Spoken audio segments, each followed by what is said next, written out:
بنفكركم باللي حصل الحلقة اللي فاتت لما الكايجو دخل جوه كافجا وابتدى يتحول زيهم وبيحاول يخبي هويته، واما راح انضم لقوات الدفاع ونجح في اول اختبار وشاف بنت غريبة دمرت له العربية بتاعته. روح بسرعة شوف الحلقة وهضمن لك انك هتستمتع، ويلا بينا نبدأ الحلقة الجديدة. بيلحق رينو الموقف وبيعرفها ان هما بيشتغلوا في تنظيف بقايا الكايجو، وعلشان كده ريحتهم عاملة زيه. بيسيبهم كافجا ويروح يعدل العربية. بتستغرب كورا من قوته وبتفتكره لابس بدلة قتالية زيها، وبيبص كافجا عليها وبيقول لها ده اسمي واوعي تنسي الاسم ده. بتتحداه كورا وتمشي من المكان، واول ما بتبعد بيقول لرينو لكافجا انت اتحولت علشان تعدل العربية؟ بيرد كافجا انا حولت جزء صغير قوي. بيرد رينو انت عايز تموتنا هنا؟ بعدها بنشوف كافجا وهو في الاختبارات، وبنعرف ان هما اختبارين، الاول اللياقة البدنية والتاني اختبار القدرات. وبعدها بنروح اختبارات اللياقة البدنية وبنشوف كافجا وهو بيعاني وبيخلص الاختبار بالعافية، وترتيبه بيبقى 219 من 225، وده معناه انه فشل في الاختبار الاول. وفي الوقت ده بتيجي كورا قدامه وتعرفه انها رقم 5 وبتتريق عليه، وفي الوقت ده كافجا بيفتكر ان هو اتحداها قبل الاختبار.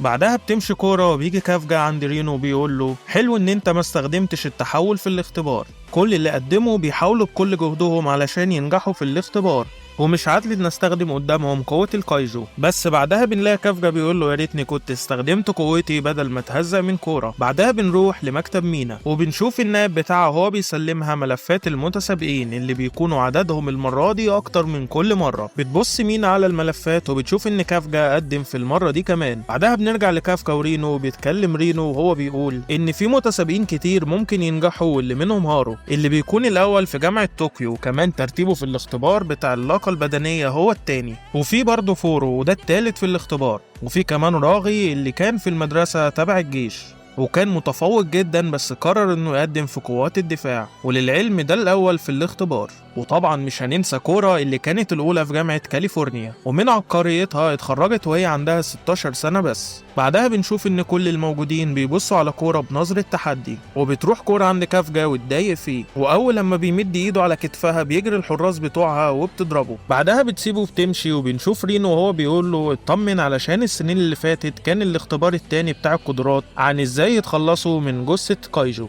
وبيعملوا كده علشان يعرفوا المتسابقين انهم لازم يبقوا ايد واحدة، وان الاهم من انهم يقتلوا الكايجو يبقوا ايد واحدة، وعلشان كده ده كان سبب ان اخش في وحدة التنظيف عندكم. بيقوم بعدها كافجا من على الارض وهو فرحان علشان كده ضمن انه نجح في اختبار القدرات. بعدها بنشوف كل المتسابقين وهم واقفين قدام بوابة ضخمة، واقف قدامهم نائب الفرقة الثالثة وبيقول لهم انا هوشي ومسؤول عن اختبار القدرات، وبيلف علشان يفتح البوابة وبيكمل كلامه وبيقول الاختبار في السنة دي هيكون عن قتل الكايجو. بيتصدم رينو وكافجا من كلامه. في وسط الصدمة بنلاقي واحد من الكايجو بيهجم على هوشي، وبنلاقي هوشي واقف ولا فارق معاه حاجة، واول ما الكايجو بيوصل عند البوابة بيطلع عواميد حديد بتمنع الكايجو من الخروج. بنشوف كافجا وهو بيقع من الخوف وبتضحك عليه كورا، وبعدها بيقول لهم هوشي انهم هيلبسوا بدلة قبل ما يدخلوا للكايجو، والبدلة دي هتكون بدلة قتالية. بعدها بنروح للمكان اللي هيلبسوا فيه البدل. بنشوف كافجا وهو واقف قدام بدلة وبيتأمل فيها، وفي نفس الوقت بيكون رينو لبس بدلته، بس بيستغرب علشان البدلة أول لما بيلمسها بتعدل نفسها علشان تكون قد حجمه، وبيحس بطاقة غريبة وإن جسمه بقى أقوى. بعدها بنشوف هوتشي وهو بيعرفهم إن البدلة دي مصنوعة من الكايجو وعلشان كده بتديهم قوة زيادة. بعدها بنشوف كينومي اللي في قسم المراقبة وهي بتشوف نسبة قوة كل واحد فيهم كام من بعد ما لبس البدلة،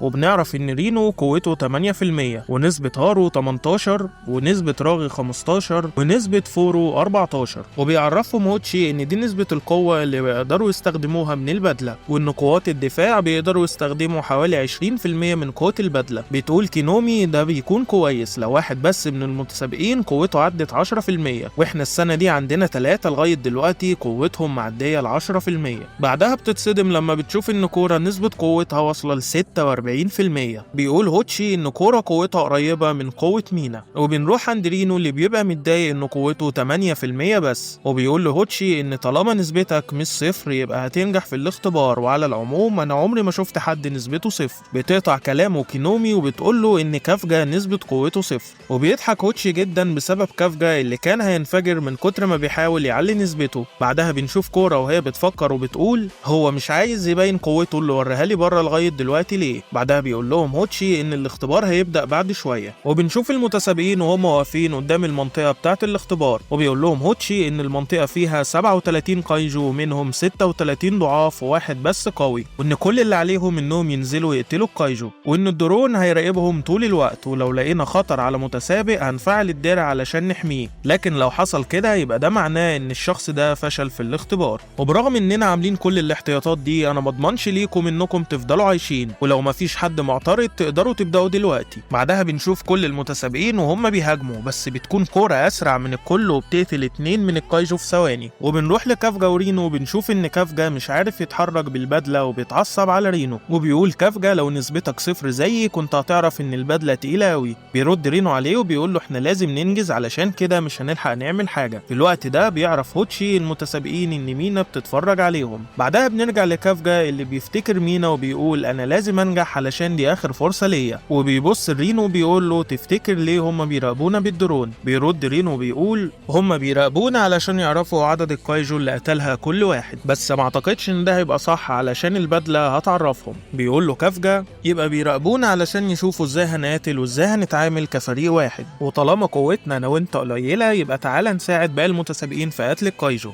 وبعدها بيرمي كافجا سلاحه علشان تقيل، وبيطلع مسدس وبيبدا يجري هو ورينو علشان يلحقوا يعملوا حاجه. وبعدها بيوصلوا عند هارو وراغي اللي كانوا بيحاولوا يقتلوا الكايجو بس مش عارفين، وبيستخبى كافجا وبيشوف الكايجو، واول لما بيشوفه بيفتكر انه نضف جثه زيه قبل كده، وبيعرف نقطه ضعفه وبيطلع وبيرمي عليه قنبله مضيئه وبيعرفهم انهم يضربوه في بطنه علشان دي اضعف حته فيه، وبيعملوا كده فعلا وبيقتلوه وبيشكروا كافجا ورينو. بعدها بيكملوا جري علشان يساعدوا باقي المتسابقين، وبيقول كافجا لرينو انا نظفت اماكن فيها كتير من الكايجو وعارف نقط ضعف كل كايجو وهننجح في الاختبار ده. بيرد رينو وبيقول له تمام انا هرمي القنبله الجايه، وفجاه بيطلع كايجو وبيضرب كافجا وبيكسر له جسمه، بس كافجا بيفتكر ان لو الدرع اتفعل هيفشل في الاختبار، وعلشان كده بيحاول يقوم بس بيكون رجله اتكسرت، وبيهاجم الكايجو على كافجا وخلاص الدرع يتفعل. بنلاقي كورة قتلت الكايجو، وبتقول لكافجا دي تالت مرة يبقى شكلك وحش قدامي. لسه هيشكرها كافجا بتقول له كمل سحف زي الدودة وانا هقتل باقي الكايجو، وبتمشي. وبنروح عند هارو وفورو اللي كانوا بيشوفوا مين فيهم اللي هيقتل الكايجو اللي قدامهم الاول، بس بتظهر كورة وبتقتله قبلهم وبيتصدموا من قوتها. بنرجع لكافجا اللي واقع ومش قادر يقوم من على الارض، وبيعرفوا هوتشي ان عنده كذا كسر في جسمه واحتمال يكون في نزيف داخلي. بيبقى كافجا خلاص هيفقد الامل، بس بيحاول تاني انه يقوم علشان كده هيفشل في الاختبار، وفعلا بيقوم على رجله المكسورة، وبنشوف ان نسبة قوته عالية وبقت 1%، وبيقول انا مش هستسلم مهما حصل. يقول له هوتشي انا هسيبك تكمل الاختبار بس لو حصل اي حاجة هشغل الدرع. بيوافق كافجا على كلامه وبيقول لرينو سيبني وكمل الاختبار لوحدك. بيرد رينو وبيقول انا وانت هنفضل فريق ومش هسيبك. بعدها بنشوف هوتشي وهو ميت من الضحك بسبب انه بيشوف رينو شايل كافجا وبيجري بيه بكل سرعته علشان يلحقوا يعملوا اي حاجة ويعدوا الاختبار ده. بنروح بعد كده لباقي المتسابقين وهم بيحاولوا يقتلوا الكايجو،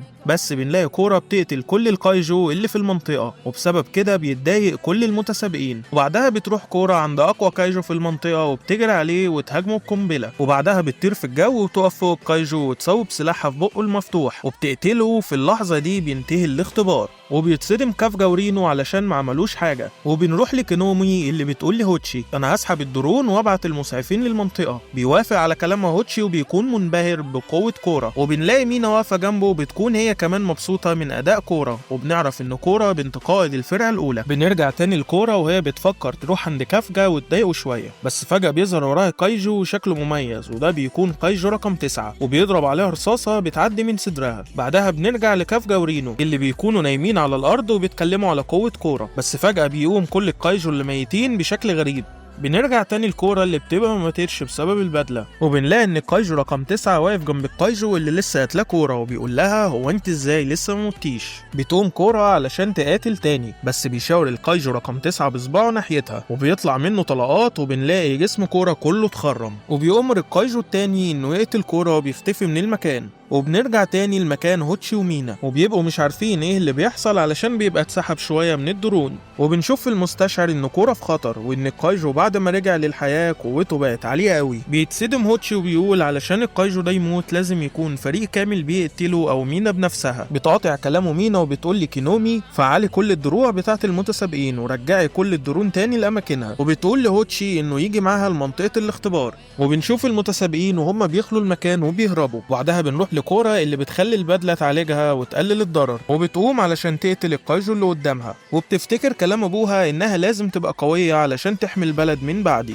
وبتقول انها مش هتسيب حد يموت، وبترفع سلاحها علشان تقتل الكايجو. بس الكايجو بيديها بايده وبيطيرها من مكانها. بنروح لفلاش باك لكورا وهي صغيره في المدرسه، وبتطلع انها الاولى على المدرسه. بس بنشوف ان كل الطلاب معاهم اهلهم الا كورا اللي بيبان عليها الزعل. وبيجي لها السواق بتاعها وبيعرفها ان ابوها النهارده هيبقى في البيت وهيفرح انها طلعت الاولى. وبعد ما بتوصل كورا البيت بنشوف ابوها وهو بيقول لها انها ما تفرحش بنجاحها علشان ده هيكون سبب فشلها بعد كده، والاحسن انها تفكر في هدفها اللي جاي، ولازم تكون ناجحه في كل حاجه علشان المستقبل بتاع البلد واقف عليها. وبنرجع من الفلاش باك وبنشوف كورا وهي بتحارب الكايجو، وكل اللي في دماغها انها تنفذ كلام ابوها، لكن بيضربها الكايجو ضربه قويه وبتحاول تقوم بس ما بتعرفش بسبب ان ايديها اتكسرت، وبتصرخ جامد بسبب الوجع. وفي الوقت ده بيوصل الدرون عند كورا، وبيتعرف كينومي هوتشي ومينا ان كورا اتصابت ومش هتعرف تتعامل مع الكايجو ولازم يسرعوا علشان يلحقوها. في الوقت ده بيبقى خلاص كورا استسلمت للموضوع اللي هي فيه، بس بيظهر قدامها كافكا وبيقول لها انت عملت اللي عليكي ولازم تستريحي. وفي الوقت ده الكايجو بيعمل هجوم قوي وبيدمر بيه المكان كله، والدرون بيتدمر هو كمان. بس كورا ما بتتاثرش بحاجه وبتتفاجئ من تحول كافكا لكايجو، وبيقول لها انت بسببك المتسابقين كلهم هربوا ومحدش اتضر منهم. وبنروح لرينو اللي بيدور على كافكا وبيفكر ان اكيد كافكا هيتحول ويكشف نفسه.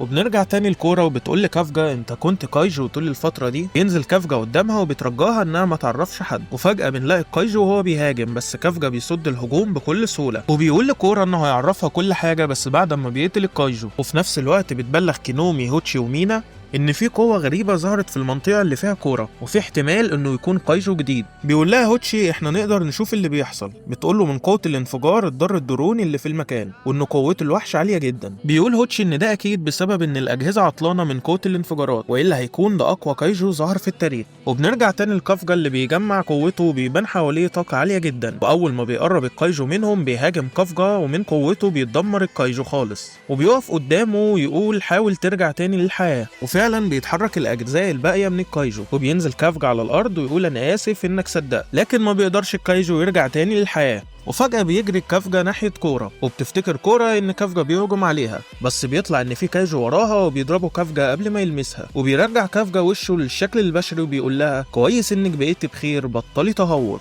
في الوقت ده بيظهر رينو وراه وبيضربه ويقول له قول لنفسك الاول. وبيكمل كلامه وبيقول له انت لما صدقت تلاقي فرصه علشان تتحول، ولا كاني حذرتك من ده. بيحاول كافكا يبرر موقفه ويقول له انا كنت عايز احول جزء صغير بس لما شفت الكايجو اتحولت بالكامل. وبيوقفوا كلامهم لما بيلاقوا كورا اغمى عليها، وبعد ما بيوصل هوتشي ومينا للمكان بيلاقوا المكان كله متدمر بشكل غريب. بعدها بتبلغهم كينومي ان لسه واصل كافكا وكورا ورينو للملجأ، وكده كل المتسابقين بخير. بيبص هوتشي للمكان والدمار اللي حواليه وبيقول كرة قوية جدا بس مش لدرجة انها تعمل ده كله. بتقول له مينا ان في حاجات غريبة حصلت، هو ازاي الكايجو رجعوا تاني للحياة، وبتؤمر الجنود انهم يبعتوا فرقة بحث تلف في المكان وفرقة تاني تنظف، وهي وهوتشي هيقتلوا باقي الكايجو. بعدها بيفتكر هوتشي انه شاف المنظر ده من 3 شهور لما ظهر الكايجو رقم 8. وبعدها بنروح للمستشفى وبنشوف كافكا وهو متضايق علشان كل شوية يتصاب ويروح المستشفى، بس بيعرفوا رينو انه هيخرج كمان كام يوم،